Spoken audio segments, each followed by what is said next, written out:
Ma femme a amené son nouvel ami à la maison pour dîner, en disant « Vous devriez vous rencontrer, il a été d'un grand soutien pendant notre mauvaise passe. » Je lui ai serré la main, puis je lui ai tendu les clés de la maison et j'ai dit « Félicitations, elle est toute à vous, y compris sa dette de carte de crédit de 44 000 € dont je viens de me séparer. » Son sourire a disparu instantanément. J'arrivais dans l'allée quand Sophie m'a envoyé un message, invité pour le dîner ce soir, 19h30. Mets-toi sur ton 31. C'était étrange. Nous n'avions généralement pas d'invités les mardis soirs. Je suis entré par le garage et je l'ai trouvé dans la cuisine, portant une robe que je n'avais jamais vue auparavant. Maquillé, coiffé, pour un mardi. Qui vient dîner, ai-je demandé. Il s'appelle Marc. Il a été d'un grand soutien pendant notre mauvaise passe. J'ai posé mes clés sur le comptoir. Quelle mauvaise passe? Elle n'a pas levé les yeux vers moi. Tu sais. Nous avons été distants. Ah oui? Jean, ne rend pas les choses difficiles. C'est juste un ami. Vous devriez vous rencontrer. Je l'ai regardé sortir les belles assiettes, celles que nous utilisions peut-être 2 fois par an. Elle fredonnait. Elle fredonnait vraiment. Je ne me souvenais pas de la dernière fois où je l'avais vue aussi pleine d'énergie pour quoi que ce soit concernant notre maison. Comment as-tu rencontré Marc, ai-je demandé. À la salle de sport, il y a 3 mois. Il a été une bonne oreille. 3 mois. Elle allait plus souvent à la salle de sport ces derniers temps. Rentrait plus tard. De nouveaux vêtements de sport. Je pensais qu'elle prenait simplement le fitness au sérieux. La sonnette a retenti à 19h30 précise. Sophie a pratiquement couru pour ouvrir. Je l'ai suivi lentement. Marc se tenait sur notre porche avec une chemise repassée, une montre chère. Un sourire confiant. Le genre d'homme qui sait qu'il est séduisant. Jean, voici Marc. Marc, mon mari, Jean. Nous nous sommes serrés la main. Sa poignée de main était ferme, exercée, le genre de poignée de main qui disait qu'il s'était préparé pour ce moment. Le dîner était italien. Sophie avait fait des pâtes fraîches, chose qu'elle ne faisait jamais. Elle n'arrêtait pas de trouver des raisons de toucher le bras de Marc, de rire à ses blagues. Ils avaient des références communes. Tu te souviens quand nous, suivi de rires dont je ne faisais pas partie. Je me suis excusé après le plat principal. Je suis monté dans notre chambre, j'ai sorti mon téléphone et je me suis connecté à nos comptes de carte de crédit. Nous gardions nos finances principalement séparées, mes comptes, ses comptes, et un compte chèque joint pour les factures. Mais je pouvais voir ses habitudes de dépenses. Et ce que j'ai vu m'a retourné l'estomac. 3 mois de frais de restaurant, 185 € par-ci, 325 € par-là. Toujours des montants qui suggéraient 2 personnes. Plusieurs frais d'hôtel. Le Grand Hôtel, Presqu'île, 420 €.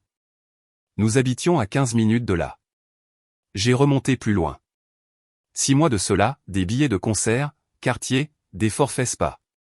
Le total en bas de la page m'a fait cligner des yeux, 44 000 €. Tout sur sa carte de crédit personnelle. À son nom uniquement. Mais 44 000 € en 6 mois. J'ai entendu des rires en bas. Le rire de Sophie. Celui qu'elle me réservait autrefois. Je suis allé à mon classeur et j'ai sorti l'acte de propriété de la maison.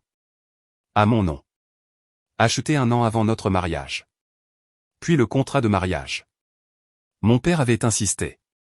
Sophie l'avait signé sans trop d'objections à l'époque. J'ai passé 3 appels, j'ai laissé un message vocal à Olivier, mon ami avocat, j'ai vérifié mon solde bancaire via le système automatisé, et j'ai appelé un serrurier, que j'ai réservé pour jeudi matin. Puis je suis retourné en bas. Ils avaient à peine remarqué mon absence. Marc racontait une histoire sur son week-end à Courchevel. Sophie était penchée en avant, complètement absorbée. Je me suis assis et j'ai mangé mon dessert.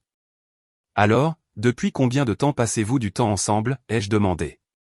Sophie m'a jeté un regard. Je te l'ai dit, environ 3 mois. Et tu as été d'un grand soutien pendant notre mauvaise passe. Marc a hoché la tête. Simplement en tant qu'ami. Simplement un ami, ai-je répété. La main de Sophie a de nouveau touché son bras. Un contact léger. Familier. Après le dessert, Marc s'est levé pour partir. Je me suis levé aussi. Marc, Je peux te parler une seconde? Je l'ai accompagnée jusqu'à la porte. Sophie a suivi, l'air confuse. Merci d'avoir été si compréhensif, ai-je dit. Marc a souri. Pas de problème, mon pote. Sophie est géniale. J'ai mis la main dans ma poche et j'ai sorti mes clés de maison. Toutes, porte d'entrée, porte arrière, garage. Je les ai placées dans sa main. Félicitations. Elle est toute à vous. Son sourire a vacillé. Quoi? La maison, la femme, tout. Elle est à vous maintenant. Y compris sa dette de carte de crédit de 44 000 € dont je viens de me séparer. J'ai sorti mon téléphone et je lui ai montré le relevé de carte de crédit. Chaque dépense, chaque hôtel, chaque dîner. Le visage de Marc est devenu blême. Les clés pendaient mollement dans sa main. Sophie m'a attrapé le bras. Jean, qu'est-ce que tu fais? Je l'ai ignoré, gardant les yeux sur Marc. 6 mois d'hôtel et de restaurant, tout à son nom. Tu pensais aussi avoir la maison, n'est-ce pas? Je lui ai montré l'acte de propriété. À mon nom. Acheté avant notre mariage. Le contrat de mariage est blindé. Marc a essayé de me rendre les clés. Mec, je ne veux rien avoir à faire avec ça. Trop tard. Tu en fais partie depuis 3 mois. Il a regardé Sophie. Tu avais dit que vous étiez séparés. Nous le sommes, en gros, a-t-elle dit. Tu avais dit que la maison était à toi. C'est compliqué. Ce n'est pas compliqué, ai-je dit. C'est à moi. Et la décision de mettre fin à tout ça aussi. Marc a laissé tomber les clés sur le sol. Je me tire. Il est parti vers sa voiture sans un regard en arrière. Sophie se tenait dans l'embrasure de la porte, figée. Tu ferais bien de les ramasser, ai-je dit. Tu en auras besoin jusqu'à vendredi. Elle s'est retournée vers moi. Bon sang, c'était quoi ça? C'était moi qui comprenais ce qui se passait. J'ai sorti le relevé de carte de crédit imprimé et je le lui ai tendu. 44 000 €, Sophie. En 6 mois. Elle a fixé le papier. Tu m'espionnes. Ce n'est pas de l'espionnage quand tu paies des chambres d'hôtel à 15 minutes de notre maison. Nous avons eu des problèmes. Nous avons des problèmes depuis que tu as commencé à coucher avec Marc. Ce n'est pas ce que tu penses. Le grand hôtel pour 420 €, plusieurs fois. Qu'est-ce que je suis censé penser? Elle s'est mise à pleurer. De vraies larmes. Mais je l'avais déjà vue pleurer quand elle voulait quelque chose. On peut arranger ça, a-t-elle dit. Non. C'est toi qui as tout cassé. Je ne fais que constater que c'est cassé. J'ai dormi dans la chambre d'amis cette nuit-là. Mercredi matin, j'ai retrouvé Olivier à la brasserie Georges pour le petit déjeuner. Tu as un contrat de mariage? A-t-il demandé en regardant les documents que j'avais apportés. Mon père a insisté. La meilleure décision que j'ai jamais prise. Olivier a tout examiné, l'acte de propriété, le contrat de mariage, nos comptes séparés. C'est simple. As-tu une preuve de l'adultère? Je lui ai montré le relevé de carte de crédit. Ça aide, mais il nous faut plus. Quelque chose de définitif, comme quoi? Un aveu, une confession, quelque chose d'écrit. J'ai pensé à son téléphone. Elle le laissait sur la table de chevet quand elle prenait sa douche. Je pourrais peut-être trouver quelque chose, ai-je dit. Ce soir-là, je suis rentré dans une maison vide. La voiture de Sophie n'était pas là. Son téléphone était sur la table de chevet. Je connaissais son code d'accès, la date de notre anniversaire. La conversation par message avec Marc avait commencé ce matin-là. Marc avait écrit « Ton mari sait tout. » Je sais. Je suis désolé de t'avoir menti sur le fait d'être séparé et sur les 44 000 €. Je vais trouver une solution. Je ne peux pas faire ça. Tu es encore marié et fauché. S'il te plaît, ne nous abandonne pas, il n'y a pas de nous. Bonne chance pour tout. J'ai remonté 3 mois en arrière. Des messages explicites, des projets. Je t'aime. Des plaintes à mon sujet. Un message m'a glacé le sang, une fois que j'aurai la maison et le divorce, on sera bien. Un autre, il ne sait rien de tout ça. Il n'y voit que du feu. J'ai photographié 20 messages et j'ai reposé le téléphone exactement où je l'avais trouvé. Sophie est rentrée avec des plats à emporter. J'ai pris le dîner. Il faut qu'on parle. D'accord. Elle s'est assise avec son discours préparé. Je pense qu'on devrait se séparer pendant un moment. D'accord. Elle a eu l'air surprise. Juste comme ça? Qu'est-ce que tu veux que je dise? Je pense que je devrais rester dans la maison. Tu peux trouver un appartement. Non. C'est le moins que tu puisses faire. La maison est à moi. Vérifie l'acte de propriété. Nous sommes mariés. Ça en fait un bien matrimonial. Pas avec un contrat de mariage. Olivier me l'a expliqué ce matin. Son expression a changé. Tu as parlé à un avocat? Tu as parlé à Marc d'obtenir la maison dans un divorce. J'ai pensé que je devais parler à un vrai avocat. Tu as fouillé dans mon téléphone. Tu l'as laissé sur la table de chevet. Elle s'est levée. C'est une violation de la vie privée. C'est une preuve. J'ai fait glisser un dossier sur la table. Les papiers du divorce. Déposés cet après-midi. Ses mains tremblaient en l'ouvrant. Requête en divorce, tribunal de grande instance de Lyon. Motifs invoqués, différends irréconciliables et adultères. La pièce A était le relevé de carte de crédit. La pièce B était les messages textes imprimés. Tu as 21 jours pour répondre, ai-je dit. Et la maison? Quoi, la maison? C'est à moi. Je vis ici. Tu as jusqu'à vendredi pour faire tes valises. Tu pourras récupérer le reste plus tard. Tu ne peux pas me mettre à la porte de ma propre maison. Ce n'est pas ta maison. Vérifie le contrat de mariage. Section 7, paragraphe 3. Elle a trouvé la clause, l'a lue 2 fois. J'ai signé ça il y a 6 ans. Ton avocat l'a examiné avant que tu ne signes. Olivier dit que c'est totalement exécutoire. Où suis-je censé aller? Appelle Marc. Oh, attends. Il t'a déjà dit qu'il se tirait. Tu es cruel. Je suis factuel. Jeudi matin, j'ai pris ma journée. Le serrurier est arrivé à 9 heures. Sophie est arrivée en voiture alors qu'il travaillait sur la porte d'entrée. Qu'est-ce qu'il fait? Il change les serrures. Tu ne peux pas faire ça. Si, je peux. Et je le fais. Elle s'est tournée vers le serrurier. Il ne peut pas m'enfermer dehors de ma maison. Le serrurier a semblé mal à l'aise. Monsieur, est-ce votre propriété? Je lui ai montré l'acte de propriété. Il a continué son travail. Sophie a appelé sa mère. Je l'ai entendu au téléphone. Maman, il me met à la porte. Je ne sais pas.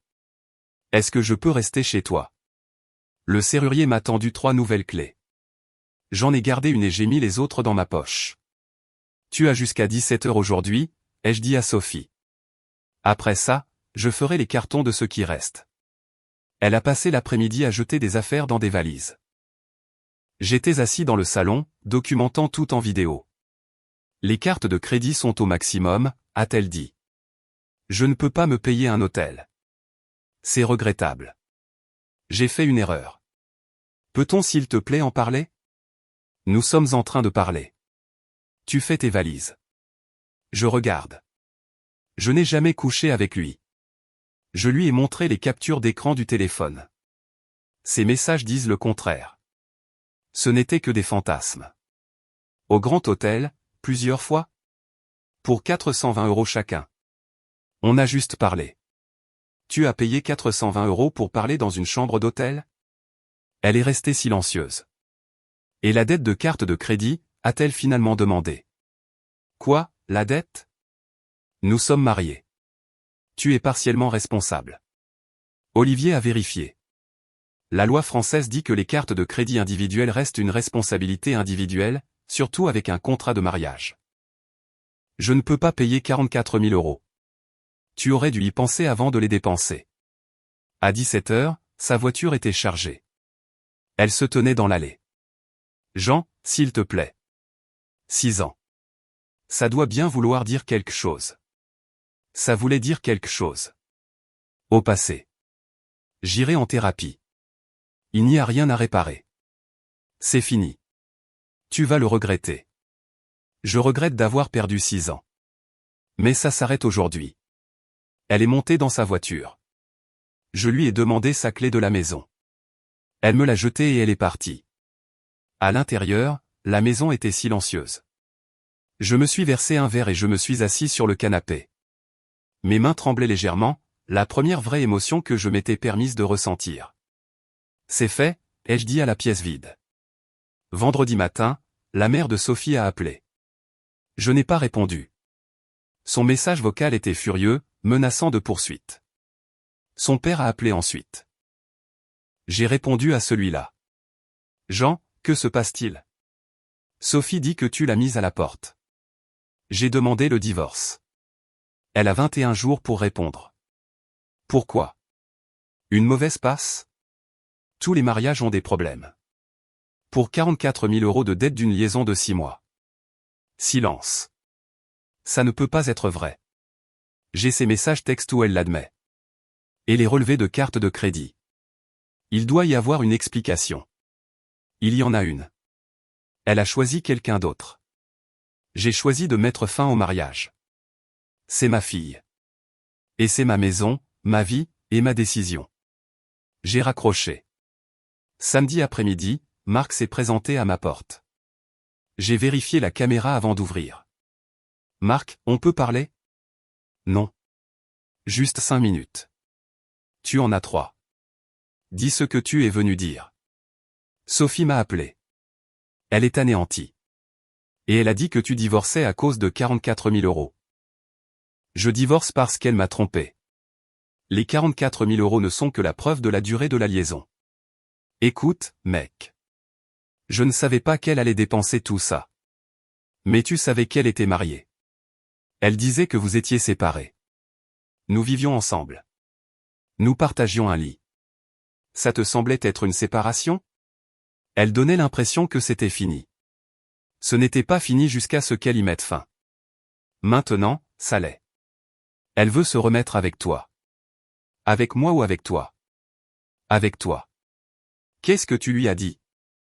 Que je ne pouvais pas l'aider. Sage décision. Le temps est écoulé. J'ai fermé la porte. Lundi matin, Olivier a appelé. Elle a déposé sa réponse, contestant le divorce. Pour quel motif? Affirmant que la réconciliation est possible, demandant une thérapie de couple. Elle demande aussi une pension alimentaire temporaire. Sur la base de quoi? Elle dit qu'elle est sans emploi et n'a aucun moyen de subsistance. Elle a démissionné de son travail il y a 4 mois. Son choix. C'est ce que nous allons plaider. L'audience est jeudi. Jeudi, je portais un costume au tribunal de grande instance de Lyon. Sophie était assise avec un avocat commis d'office. Le juge a examiné les 2 dossiers. L'avocat de Sophie s'est levé. Votre honneur, Madame Brennan n'a aucun revenu et aucun endroit où vivre. Olivier s'est levé. Votre honneur, Madame Brennan a volontairement quitté son emploi il y a 4 mois. Pendant cette période, elle a accumulé 44 000 € de dettes de carte de crédit dans des hôtels de luxe et des restaurants tout en ayant une liaison extra-conjugale. Il a présenté les preuves. Nous avons des messages textes où Madame Brennan admet explicitement la relation et discute de ses plans pour obtenir le domicile conjugal lors des procédures de divorce. Le juge a passé plusieurs minutes à examiner les documents. Madame Brennan, ces messages semblent assez clairs. Je t'aime. J'ai hâte de te voir. Une fois que j'aurai la maison et le divorce. Quel contexte rend ces propos appropriés? Sophie a baissé les yeux. Pension alimentaire temporaire refusée. La défendresse a créé sa propre situation financière par un chômage volontaire et des dépenses récréatives substantielles. Dehors, l'avocat de Sophie lui parlait doucement. Je suis passé à côté. Elle a appelé mon nom. J'ai continué à marcher. Ce soir-là, on a sonné à ma porte. J'ai vérifié la caméra. La mère de Sophie, se tenant là avec 2 autres femmes que je ne reconnaissais pas. J'ai ouvert la porte mais je suis resté dans l'embrasure. Madame Dubois, nous devons discuter de cette situation. Il n'y a rien à discuter. Le tribunal a rendu sa décision.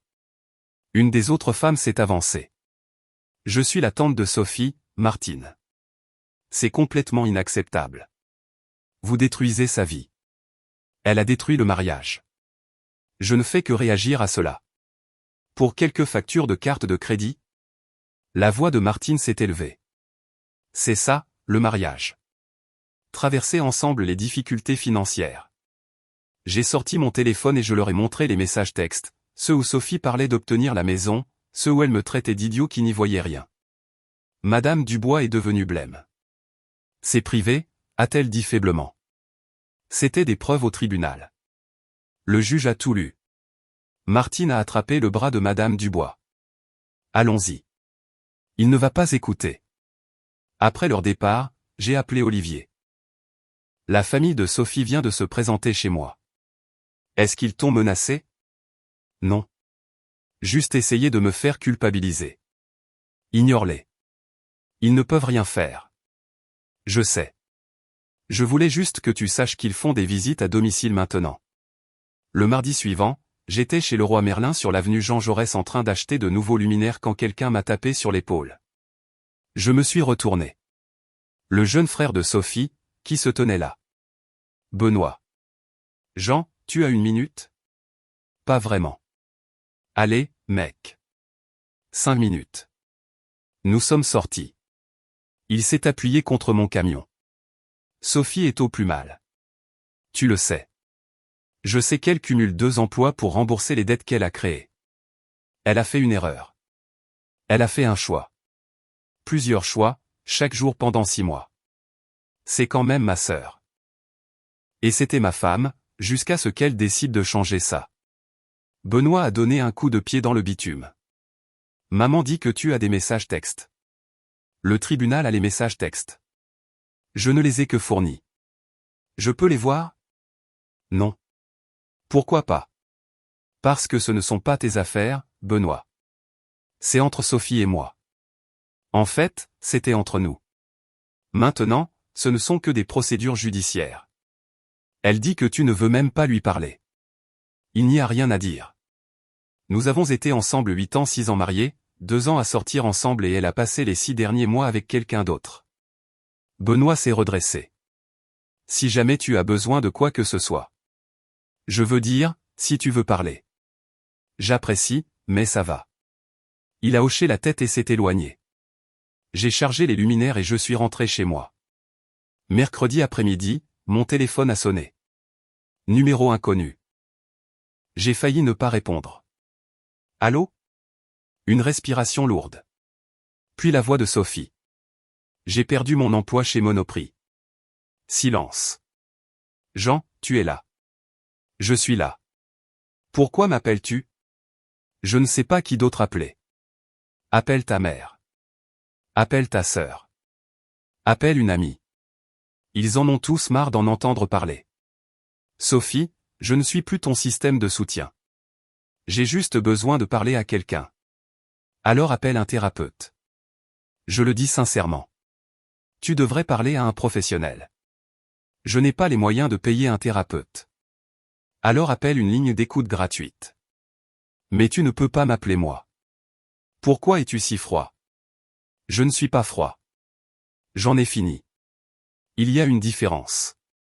J'ai raccroché et j'ai bloqué le numéro.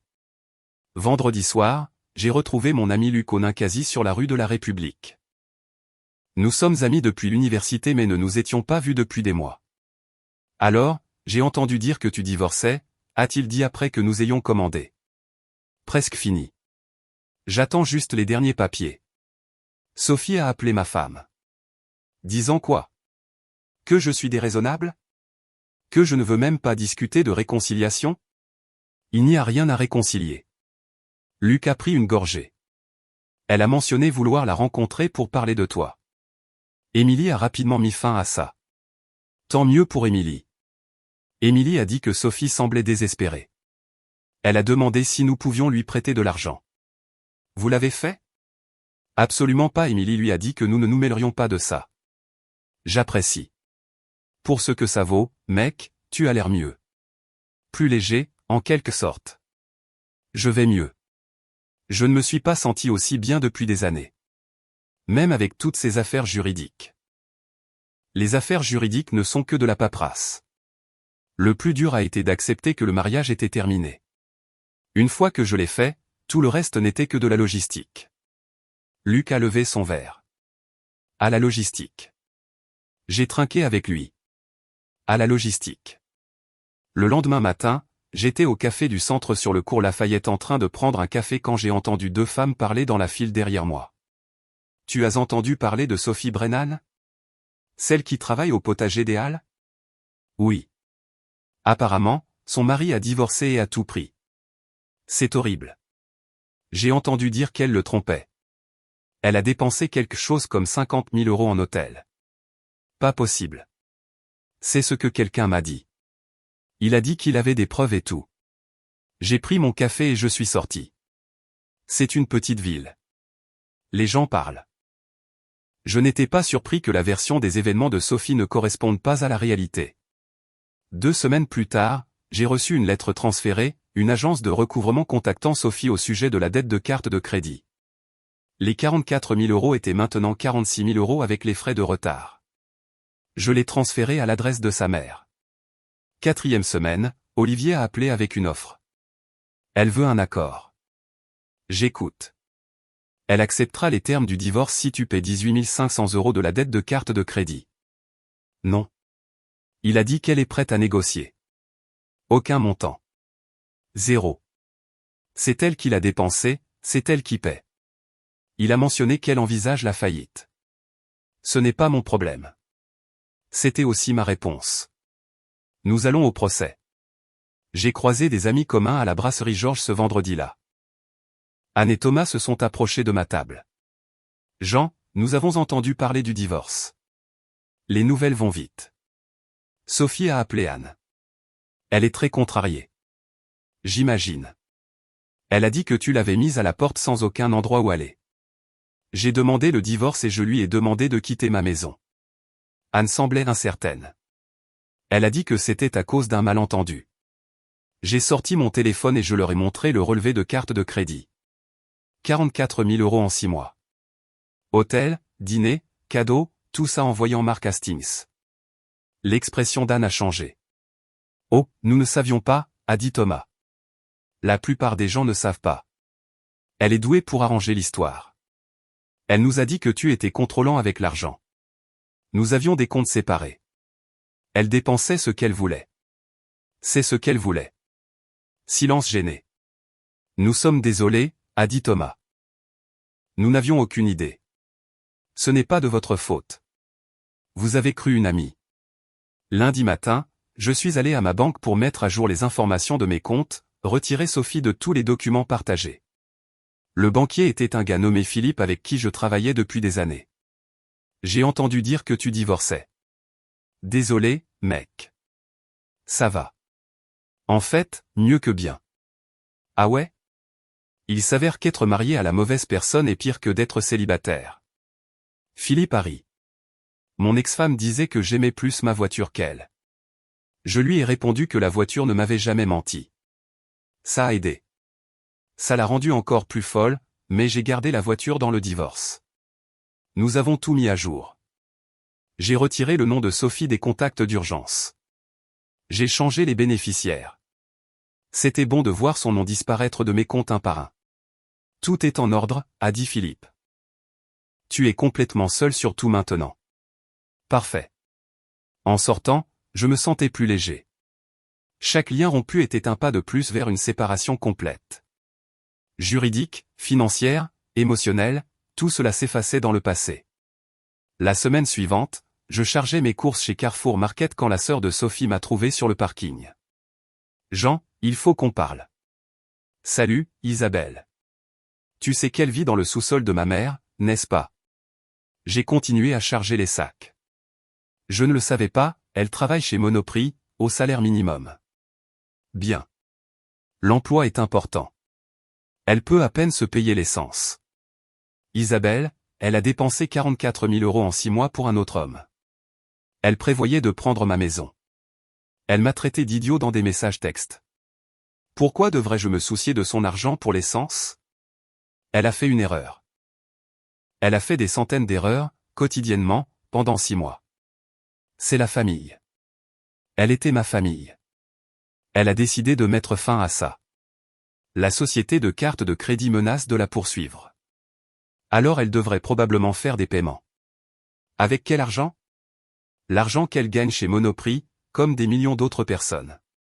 Tu t'en vas vraiment comme ça. Je suis déjà parti. Cette conversation, c'est toi qui me suis. Je suis monté dans mon camion et je suis parti. 7e semaine. J'étais chez Naturalia sur le boulevard des Belges en train de prendre de quoi dîner quand j'ai vu Marc dans le rayon des fruits et légumes. Il m'a vu en même temps, a commencé à s'éloigner, puis s'est arrêté et s'est retourné. Jean. Marc. Écoute, je veux juste dire quelque chose. J'ai mis un sac de pommes dans mon chariot et j'ai attendu. Je ne savais rien de la dette, de la situation de la maison, de tout ça. D'accord.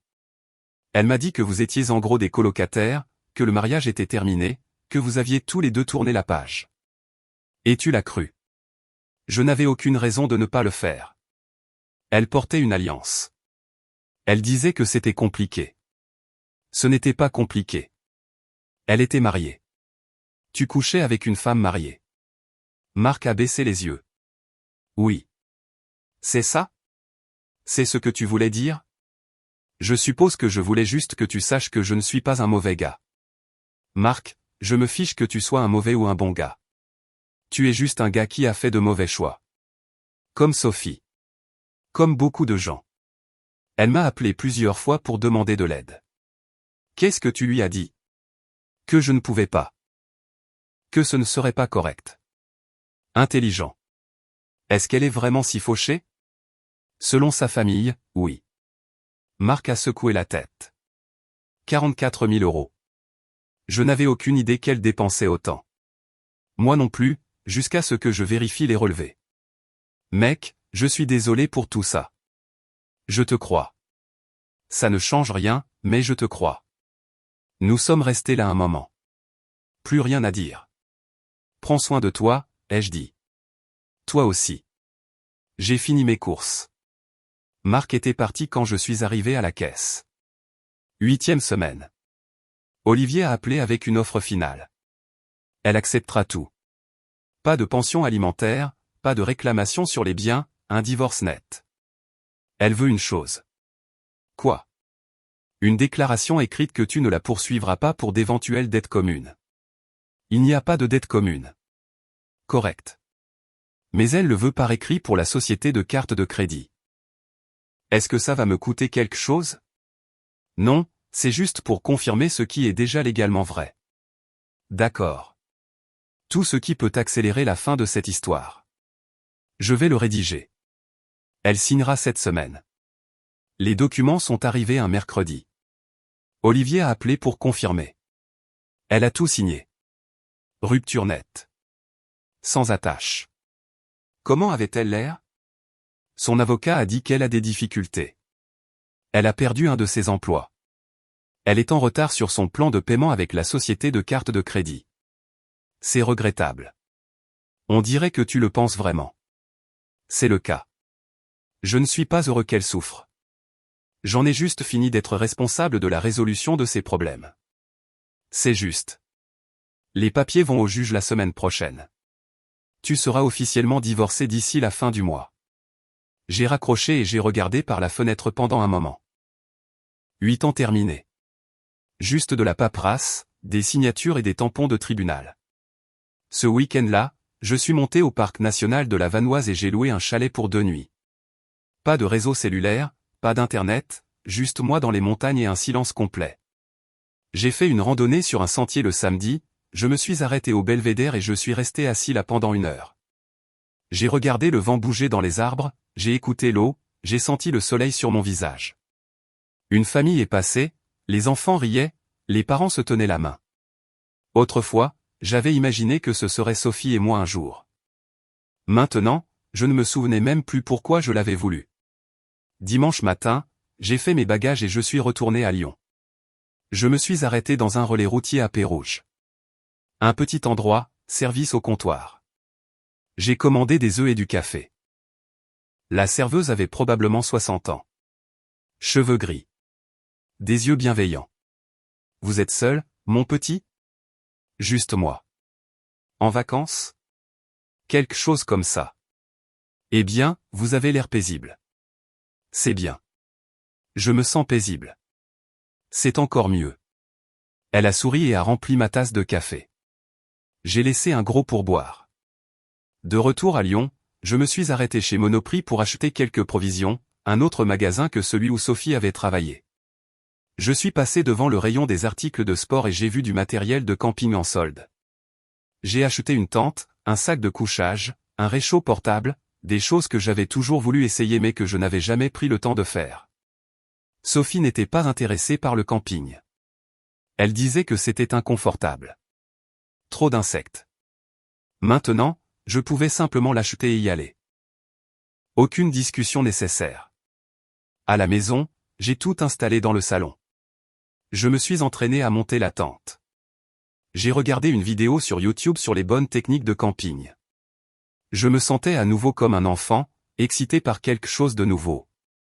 Mon téléphone a sonné. Olivier. Le jugement final est tombé. Tu es officiellement divorcé depuis ce matin. C'était rapide. Le juge a signé vendredi. Les documents ont été traités aujourd'hui. C'est fait. Merci pour tout, Olivier. Quand tu veux. Paie-moi une bière un de ces jours. Je le ferai. Je me suis assis sur le canapé. J'ai regardé autour de moi dans la maison. Ma maison. Plus de négociations. Plus de compromis sur les meubles, les couleurs de peinture ou ce qu'il fallait regarder à la télévision. Juste à moi. J'ai commandé une pizza, bu une bière, regardé un documentaire sur l'espace, je me suis couché tôt et j'ai dormi toute la nuit pour la première fois depuis des mois. 4 mois plus tard, je faisais mon jogging dans le parc de la Tête d'Or un samedi matin. J'avais perdu 8 kilos, je me sentais plus fort que je ne l'avais été depuis des années. J'ai acheté de nouveaux meubles, j'ai eu une promotion au travail et j'ai commencé une partie de poker hebdomadaire avec des amis. La vie avait retrouvé un rythme, et la paix. J'ai vu Marc à la salle de sport un après-midi. Il était sur un tapis de course, m'a remarqué et a semblé mal à l'aise. J'ai hoché la tête une fois. Il est parti plus tôt. Aucune conversation n'était nécessaire. Samedi, je me suis arrêté au potager des Halles pour prendre des plats à emporter. Sophie est sortie de l'arrière-cuisine en uniforme de travail. Nous nous sommes vus en même temps. Elle s'est figée. Je suis resté calme. Elle avait l'air plus mince, fatiguée, les cheveux tirés en arrière. Jean. Sophie. Une longue pause. Tu as l'air en forme, a-t-elle dit. Merci. Comment tu t'en sors? Je cumule 2 emplois. J'ai entendu. La société de carte de crédit a accepté un accord. Un plan de paiement. C'est bien. L'avocat spécialiste de la faillite a dit que c'était ma seule option. J'ai hoché la tête mais je n'ai rien dit. Je suis désolé pour tout ça. D'accord. Est-ce que tu penses parfois, non? Elle a baissé les yeux. Sophie, j'espère que tu t'en sortiras. Vraiment. Mais ce n'est plus mon travail. On a appelé mon numéro de commande. J'ai pris ma nourriture. Prends soin de toi. Je suis sorti. Sans me retourner. Ce soir-là, j'étais assis sur ma terrasse avec une bière. J'ai regardé le coucher de soleil sur les montagnes. La colère avait disparu. La douleur avait disparu. Juste la paix. Mon téléphone a vibré. Un message d'Olivier. Divorce finalisé. Papier déposé vendredi. Félicitations. J'ai fixé le message pendant un moment. 8 ans de mariage, se terminant par un message texte sur de la paperasse. Mais je ne me sentais pas triste, juste soulagé. J'ai répondu, merci pour tout. Le cas le plus facile que j'ai traité. Tu savais ce que tu voulais. Je savais ce que je ne voulais pas. C'était suffisant.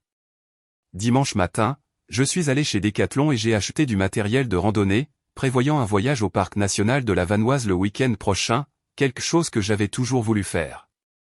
Sophie disait toujours que c'était trop loin, trop de problèmes.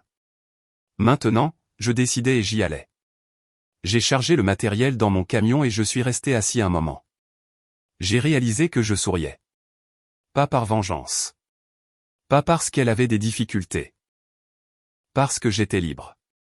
Libre de faire des choix sans négociation. Libre de dépenser de l'argent pour ce qui comptait pour moi. Libre de planifier des week-ends sans compromis. J'ai démarré le camion et j'ai roulé vers les montagnes visibles au loin, sans regarder dans le rétroviseur, juste vers l'avant, là où j'aurais dû regarder depuis le début.